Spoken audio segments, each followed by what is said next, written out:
This is the Uprising Revival. Welcome to today's show. Well, put this up there on the list of things that just makes me embarrassed to be alive. Many things do in this day and age, but even movies like this start to pull on my heartstrings of embarrassment. This is a movie called Jules, and you might say, well, what's Jules about? Well, it's about the same thing that pretty much every other movie's about. It's about an agenda, right? And of course, we know we're on the cusp of Operation Bluebeam, Project Bluebeam. Are we not? And this story is so oddly familiar. I'm pretty sure another YouTuber, me, recently covered this before the channel got terminated because the story of this movie is the same as the story we heard in Las Vegas where a UFO supposedly landed in someone's backyard. But also, it's the same plot as, E.T. So what's the point of the movie? Well, the point of the movie, of course, is to continue to convince zombies out there that aliens are real when in fact demons are real. The government obviously is behind this entire psychological operation. They have been for close to 100 years now, or ever since they started making movie propaganda about aliens, which feels like 100 years ago, since every one of these horrible movies has the same plot. And I'm going to show you the trailer in a minute. But keep in mind of these themes in these movies, right? The aliens, of course, are the victims and the good guys. The humans who want to kill the alien, of course, are the bad guys. And of course, the humans are thankful and their lives are changed forever because of the demons have come and visited them, right? You see the common theme here? And you might say, well, this is ridiculous at this point, talking about people being convinced of this stuff and, they're not going to make aliens into victims. Oh, no. Well, we have people out there, at least half the country, who are advocating for children to be able to cut off their penises. So you can't tell me that we're not going to be convinced, not us, but the majority of society won't be convinced not only of aliens being real, which are really demons, but of sympathy for these things, right? And these should have rights, and they're smarter than we are, and we can learn from them. These are all themes that have been put into movies over the years, which of course will eventually come to fruition, just like all of the themes with children have come to fruition, how they've been placed in all these shows, just like a certain theme about certain people who have a certain sexual preference. All the brainwashing has been done over and over again. And now it's time, because society is dumb enough to buy into this. So we have the same exact movie. Nobody's asking, well, what's the point of watching Jules when we have E.T., Independence Day? We have all these movies. But for the most part, what they need to make sure they do is have the sympathy for the alien, because eventually aliens, robots, artificial intelligence, they're all going to have more rights than we have. But let's take a look at this absolute bomb and keep an eye on some of the themes with how thankful the people are, how bad humans are for wanting to hurt the poor alien, and the alien is changing people's lives, the demon, of course, and how it's depicted as a gray, which for those of you who don't know is exactly how Aleister Crowley depicted these things, these demons in his books, and then said eventually we're going to have a new name for demons, which turns out to be conveniently aliens. Take a look. I think that we ought to change our town slogan. A great place to call home is confusing. I suggest a great place to refer to as home. We need a crosswalk on Trent Avenue between Frost and Allegheny. And also, oh my, a UFO has crashed in my backyard, has taken out my azaleas, and destroyed my bird bath. When you talk like that, it makes them all take us less seriously. Did you just say UFO?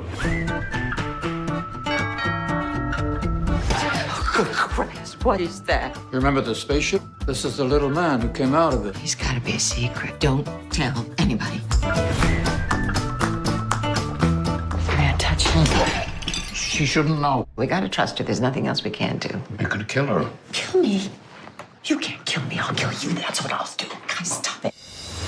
You think we can call him Jules? He's no Jules. He's more of a Gary. Your dad was in here earlier. He said he was buying apples for an alien. Like an illegal alien? Thank you for the picture. He hands them to me all the time. Maybe he's trying to tell you something. Dad, come on. I'm worried. What you have said has not been normal. I'm okay. How can you say that when you're buying apples for an alien? The government is searching for a security satellite that crashed. Any moment we waste is a moment they can discover him. You've seen the movies. You know what happens to these guys when they fall to earth. We will break the sky wide open. Jules has come to mean quite a bit to us. It's It's about Dad buying apples for an alien. National Security, open the door! They're coming! Us four hanging out together. We get along pretty well. We're so thankful for you.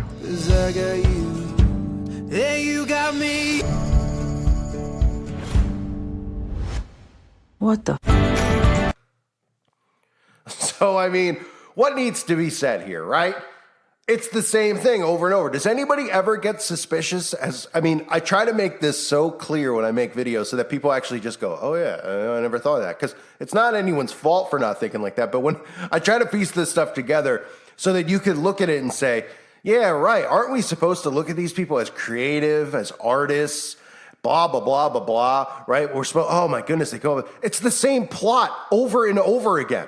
Okay, and if you understand that repetition is the key to mind control, then you start seeing how they form our perception of reality, which I always go to the most basic example is the schooling system.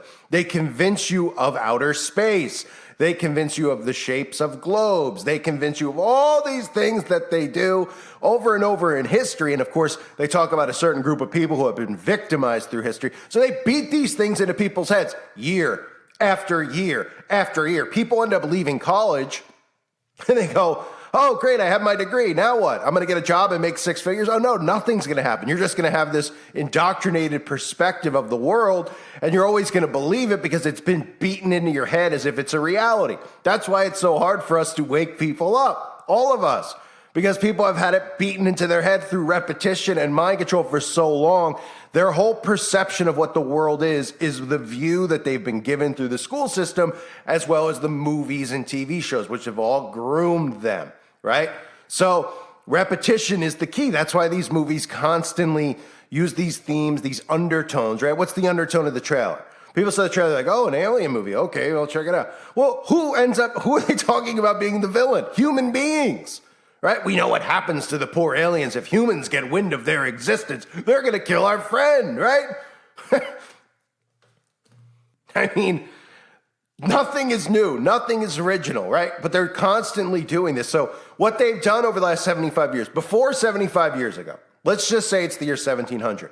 Do you think any person walking the earth was ever sitting there talking or like, there could be things flying in space, never seeing them, right? And especially in today's society with the technology you have, no one's catching the UFOs and stuff. They just put these stories out there, right? Nobody's caught one yet. No one's caught one of the aliens yet, but we're supposed to believe the government has all these things. Now, demons, again, are real. But in the year 1700, was somebody sitting around at the OK Corral and were they like, hey, there could be life out there?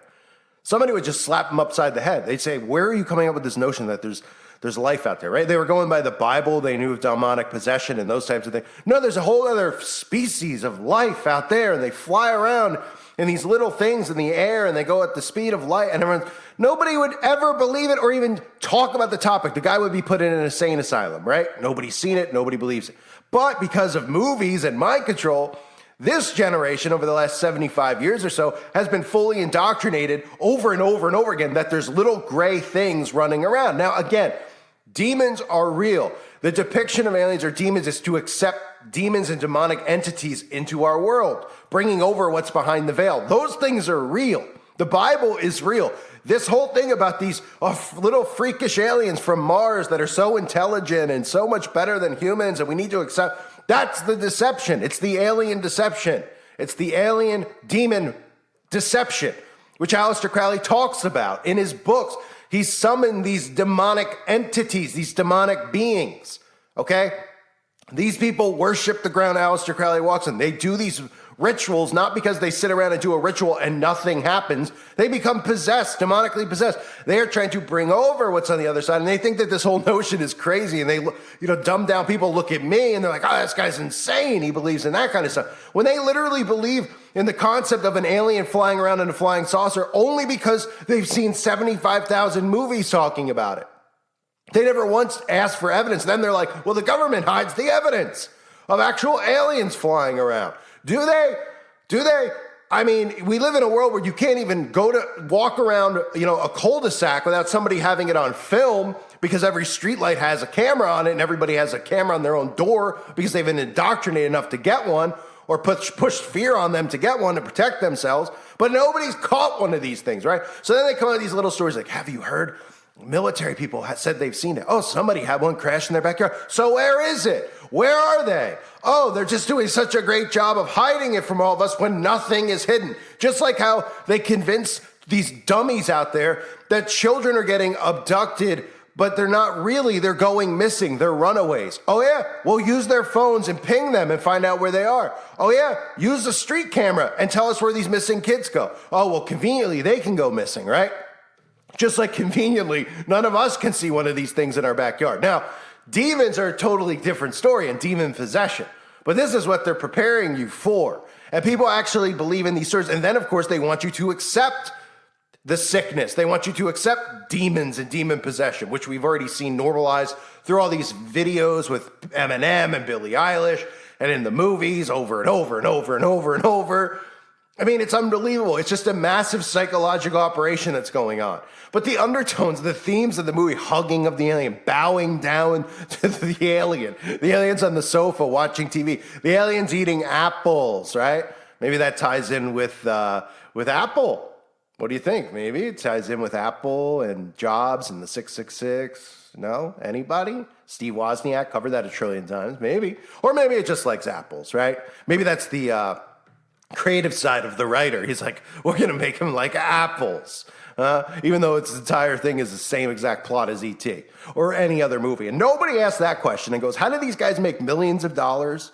How are they like writers? Because there's people out there, they get told the American dream, you could be what you want, you could be a great writer, become famous in Hollywood, become an actor, et cetera, and everything's just the same. The scripts are the same. It's the same actors in all these movies rotating. You know, now Ben Kingsley's in an alien movie, right? He used to do more serious roles, but this is a serious role in today's society, right? All of them are woke, conveniently. All of them are communists, right? They even make movies about the Hollywood blacklist and victimize the people who are communists who are putting propaganda into movies, and now every single movie is just nothing but propaganda. But people only look at the woke stuff. They don't look at this stuff. There's agendas behind all of it. The fact that they've convinced society of this with aliens just through fictional films shows you where we're at mentally in our society. It's a frightening reality that we're living in, really. But we're still supposed to look at them as, you know, these people are creators, they're innovators, they're so deep, and we're just all so dumb, right? Well, all you could say at this point is really, I mean, are we going to have an E.T. 2? I mean, next month there'll be another alien movie with a similar plot. And it doesn't mean every time the aliens are depicted as good guys in it. But it's to convince people. The reason they constantly make these films is to convince people of the existence of this thing that they've made up called aliens. They've convinced people that there's all these planets, they're flying around up there, and there's 100% factual. The President Obama, all these guys talking about like, oh yeah, they're definitely up there. It's true. At this point, we need to accept that artificial intelligence, extraterrestrial beings actually exist. What? We do? Oh, because this is part of an agenda, right? And of course, with Project Bluebeam and how they're going to do all this stuff and all these deceptions, we're going to see this rolled out right in front of our faces. And of course, just like if you deny the science, wink, wink, that's convenient for them, like poisoning yourself, well, you're a conspiracy theorist. But then if you deny the science of a man having a wiener and a girl having a vagina, well, then you're just a hateful bigot. That's nothing to do with science, apparently. So they'll just say if you deny this deception that you're a climate denier, a bigot, a science denier, a fact denier, because this is what they're doing now. And it seems to be working because they've convinced half of this nation to be completely insane and believe in utterly insane concepts. And these are the same people who are like, the people who are 100% pro-potion are 100% pro-kids castrating themselves and are 100% of the belief that aliens fly around from Uranus and flying saucers and they're coming down here to visit and they're going to teach us all these things and they're so intelligent. When in reality, if you've listened to the videos I've done on quantum computing, demon possession, all these things are actually real in a sense. But the only way people are going to accept them is through a deception. Because if they were like, hey, these are all demons that are here, okay, they've come over, we've used CERN and these other things to pull demons here and rituals, we've done these mass rituals, people aren't going to be accepting of it. They're going to be getting their shotguns, right? What if they put this little fluffy ET narrative? Oh, they're wonderful and they're caring. And oh, the real extreme terrorists is white male Christians in America. We need to eradicate and get rid of them. They don't want these aliens here. They don't want, I mean, demons, and they don't want artificial intelligence here and serving in Congress and telling us what to do. They're horrible. Let's get rid of them. And these idiots will go along with it. They are just, whoo, man. I mean, you know what? I'm going to write a movie tomorrow, okay? I'm going to write it in 24 hours. It's me about a guy who's down on his luck and wants to be a boxer, and he gets this opportunity to box the heavyweight champion of the world, right? And then somehow he goes the distance with him, and voila! It sounds like a great plot. Right? Oh, right, we've heard that already, right? Wouldn't somebody laugh at me if I presented that to Hollywood? So why don't they laugh at all these movies that have agendas behind it, like the 9 trillion alien movies? Oh, right, because it's part of mind control. And if they didn't constantly do this, then nobody would be walking around thinking that nice aliens could potentially exist. And oh, yeah, they're up in space, out of our dimension, and you're questioning science if you don't believe in the bullcrap that our government and the mainstream media and the Hollywood movie industry and all the musicians are spewing on a day-to-day basis. This is nothing more than the acceptance of demons. That's what they're preparing you for. And anyone that has a problem with it, these people are so cold, like the Bible talks about how people become cold towards each other. The people are becoming so cold towards each other that they have technology above humans. Eventually, they'll have demons above humans / aliens above humans, and they'll look down more on humans based on how they believe, or what they believe in politically or religiously, spiritually, that they'll put these things above them. And they'll say, hey, we should get rid of these Christians. They don't accept the alien demons that are here. Instead of being like, oh, we're humans. We probably don't need robots telling us how to live and think, and we probably don't need some type of demonically possessed demon alien running around us and our kids and peeing out of their finger or what else they do. I mean, it's ridiculous. Another movie, same plot. No one sees through this stuff anymore. It's pretty amazing, right? And they put a nice music behind it. They make it all emotional. Oh, the alien. You read the comments under the thing. You're just ready to literally to punch yourself in the face over and over again if you read the comments. Like, this sounds like a great movie. I can't wait to see it. Oh, you've probably seen it 100 times already this week because every single movie and every show on Sci-Fi or whatever, every big Hollywood actor, War of the Worlds. I mean, we could run through the list of these. They've made them 1,000,000 times. How many more do you need? I can't wait to see it. Oh, you can't wait to see the same thing all over again with new actors? Great. Have a ball. Whew. Welcome to Babylon, folks. The great idiocracy has arrived. I thank you for being here. Hope you're all doing well. God bless you as always and your families.